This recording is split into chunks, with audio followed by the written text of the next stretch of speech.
लालू जी फिर से एक्टिव हो गए, नीतीश जी इनएक्टिव हो गए।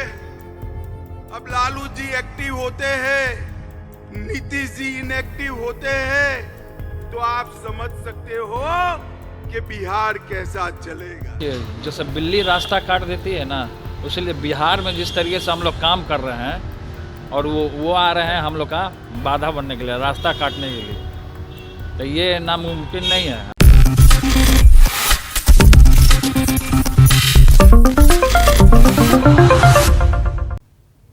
नेक्स्ट 9 न्यूज़ में आपका बहुत बहुत स्वागत है। मैं हूं आपके साथ अबरारुल हक रहमान। मेरे खास प्रोग्राम मुद्दा आज का में लोकसभा चुनाव के नज़दीक जाकर समझेंगे कि अब जो ये रैलियों का अंबार दिखना शुरू हुआ है, इसका जो एक तरीके से राजनीतिक पार्टियों के भीतर जो एक मिजाज होता है कि वक्त से पहले ही ये चुनावी सभाओं को इतना सजा धजा कर पेश करते हैं कि जनता ये समझ ले कि जीत तो हमारी ही होने वाली।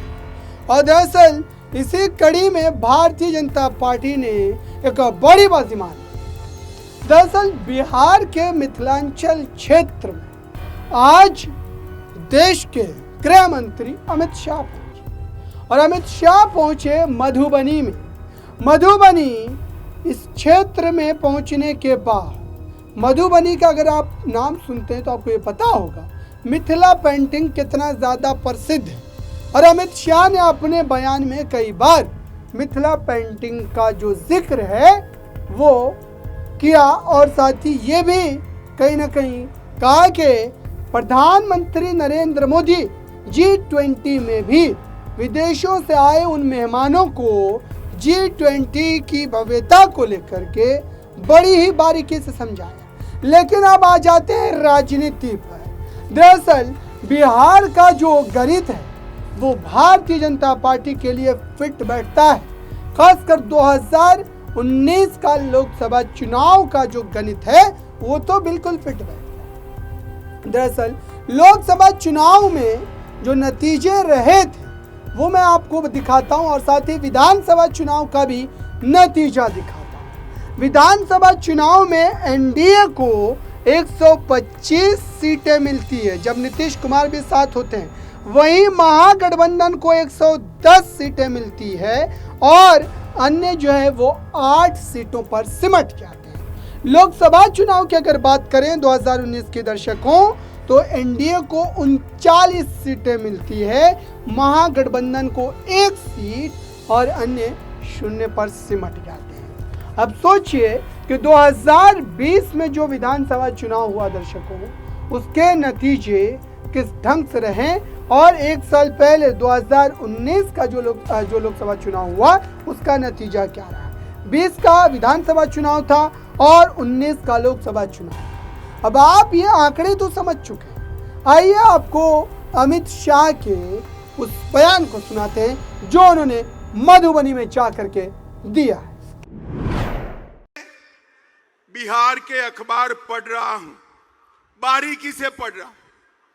हर रोज बिहार के अंदर गोलीबारी, लूट खसोट, अपहरण, पत्रकारों की हत्या, दलितों की हत्या के किस्से बढ़ते जा रहे हैं। आज मैं बिहार की जनता को कहने आया हूं, ये जो स्वार्थी गठबंधन बना है वो बिहार को फिर से जंगल राज की दिशा में ले जाने वाला है। आप मुझे बताओ जंजारपुर वालों, आपको फिर से जंगल राज चाहिए क्या? अरे जोर से बोलो, चाहिए क्या? लालू जी फिर से एक्टिव हो गए, नीतीश जी इनएक्टिव हो गए।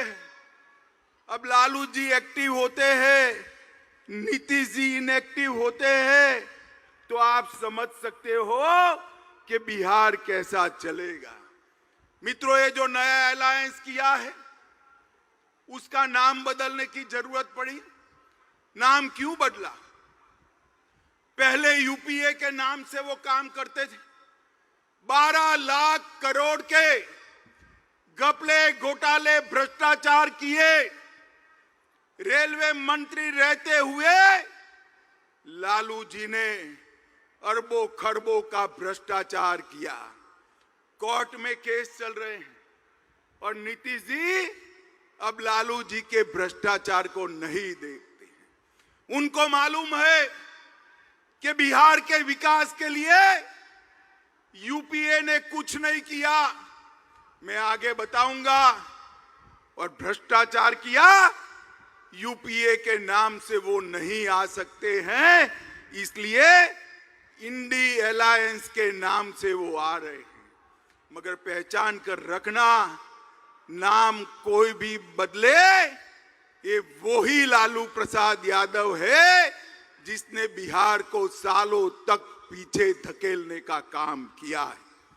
माताओं, भाइयों और बहनों, इंडी अलायंस के कुछ लोग रामचरितमानस का अपमान करते हैं। आप इससे सहमत है क्या? जोर से बोलिए, सहमत है? जन्माष्टमी की छुट्टी रद्द कर देते हैं, आप इससे सहमत है क्या? भाई बहन के त्योहार, रक्षाबंधन की छुट्टी रद्द कर देते हैं, आप सहमत है क्या? और वो सनातन धर्म को कहते हैं, कई सारे रोगों के साथ इसका नाम जोड़ते हैं।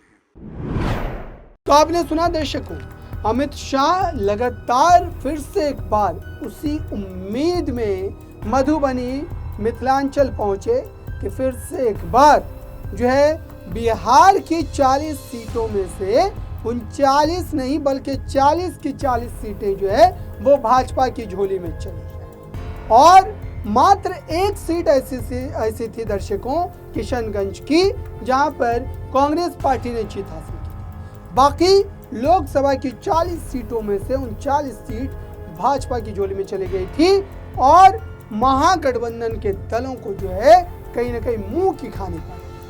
अब अमित शाह का ये दौरा चला, मधुबनी वो पहुंचे, अपने पक्ष को रखा, लेकिन इस बयान के बाद विपक्ष कहां चुप रहने वाला। विपक्ष के तरफ से जो कमान संभाली तेज प्रताप यादव, बिहार सरकार के मंत्री तेज प्रताप यादव ने कहा कि दरअसल अमित शाह जो है वो राजनीतिक रोड़ा बनने का काम कर रहे हैं। जब भी बिहार में प्रगति अपने अच्छे ढंग से चल रही होती है तो ये यहाँ पर आकर कहीं ना कहीं उसको भटकाने का प्रयास करते हैं।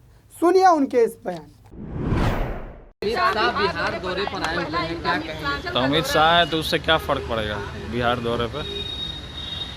अमित शाह आते हैं बिहार में दंगा फसाद कराने के लिए। अगर सियासत बदलेगी, क्योंकि कहा जा रहा है कि उनके आने के बाद से कई तीरें बदलती हैं, लगातार मिथिलांचल हो चाहे किशनगंज हो, बाकी दोनों पर लगातार रहते हैं। देखिए, जैसे बिल्ली रास्ता काट देती है ना, इसलिए बिहार में जिस तरीके से हम लोग काम कर रहे हैं और वो आ रहे हैं हम लोग का बाधा बनने के लिए, रास्ता काटने के लिए, तो ये नामुमकिन नहीं है। अब बिहार की जनता बेवकूफ़ नहीं है, तो बिहार की जनता और सब चीज़ देख रही है, पूरे खासकर देश की जनता नोटिस की हुई है। हमारे लिए काय के लिए मुश्किल है? जो महादेव का भक्त होगा उसको क्या मुश्किल है? भाजपा के लोग डर गए महागठबंधन के लोग। पेड़ लगाइए, पर्यावरण बचाइए, ओजोन दिवस के मौके। तो आपने सुना दर्शकों, अब देखना होगा कि इसको लेकर स्थिति कब तक साफ होती है, बिहार की जनता कैसे फैसला सुनाती है और क्या वाकई इस बार जो है लोकसभा चुनाव में महागठबंधन के लिए कोई यहाँ पर ताकत ऐसी उभर करके आएगी जिससे उनके खातों में जो है सीटों का जो आंकड़ा है वो बढ़ता नजर आएगा। फिलहाल इस खास रिपोर्ट में बस इतना ही। देखते रहिए बड़ी खबरों के लिए नेक्स्ट 9 न्यूज़।